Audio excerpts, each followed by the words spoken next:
Good morning, children. In today's class, we'll start another chapter, that is coordinate geometry, and this is a very interesting chapter. There are three topics in it. One is distance formula, another is section formula, and third is area of triangle. But the third topic has been removed from your syllabus. So you just have to cover two topics, and out of those two, first we'll discuss in today's class, that is distance formula, and we'll learn application of this formula in some of the questions of the first exercise, that is exercise 7.1.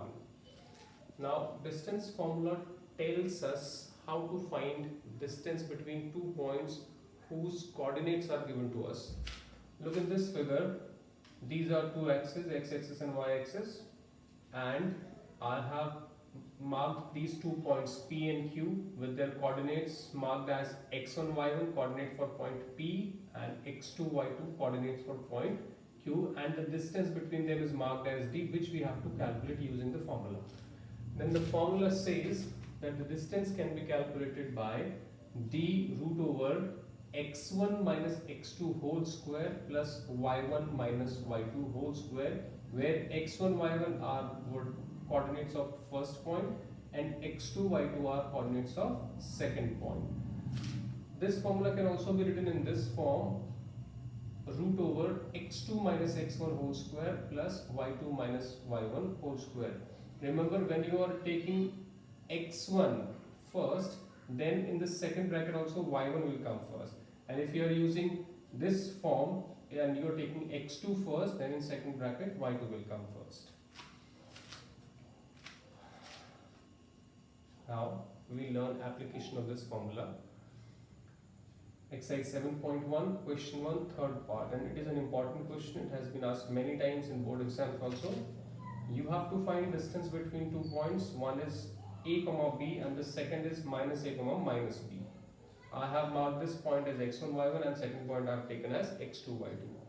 Then applying the formula says distance is calculated by root over x1 minus x2 whole square plus y1 minus y2 whole square. So x1 is a minus x2 is minus a. You should be careful about using brackets. Since x2 is a negative sign, so I have used a small bracket here, and same is done for the second bracket also. Y1 is b and minus y2 is minus b, so I have used a small bracket here, and then middle bracket and whole square. Then on opening the bracket, simplifying these brackets, it becomes a plus a whole square, and second bracket gives you b plus b whole square, or 2a whole square plus 2b whole square. 2a whole square is 4a square and 2b whole square is 4b square. 4 can be taken common in these two terms, so it gives you root over 4 times root in bracket a square plus b square. Now this 4 being a whole square can be taken out of the square root sign, so it gives you 2 outside the root sign, and in root a square plus b square.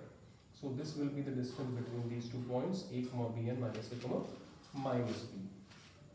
Next is question number 3, where 3 vertices are given and you have to determine whether the triangle formed by these vertices is an isosceles triangle or not. Question says determine if the points 5, minus 2, 6, 4 and 7, minus 2 are the vertices of an isosceles triangle. Now you know an isosceles triangle is the one where two sides are equal. So what we'll do, we'll find the three distances. As you can see in this figure, I have marked these 3 points as A, B, C. So we'll calculate distance AB, distance BC and distance AC, and if 2 of these 3 distances come equal, that means this triangle will be an isosceles triangle. So distance between A and B, this is a rough figure, not actual figure. I have taken 3 vertices, drawn a triangle and marked 3 points as given to us. So distance between A and B, AB, root x1 minus x2. Now this is x1, y1 and this is x2, y2 for finding distance AB. So 5 minus 6 whole square and plus y2 minus y1 minus 2, minus 4 whole square. Simplifying, this gives you minus 1 square is 1. This is minus 6 square is 36. 1 plus 36, root 37 units, distance between A and B. Similarly, distance between B and C. This is x1, y1, this is x2, y2, root over 6 minus 7 whole square plus y2 minus y1, 4 minus minus 2, 4 minus minus 2 whole square. and on simplifying it is minus 1 whole square 1 and 4 plus 2 6 whole square 36. This also gives you root 37 unit.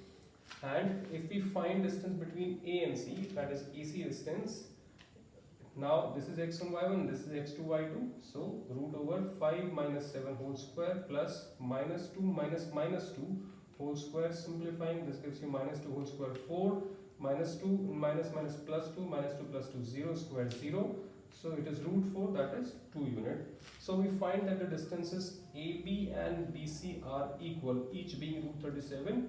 So this implies that it is an isosceles triangle with two sides being equal. So this is how you can apply this formula to various questions of exercise 7.1.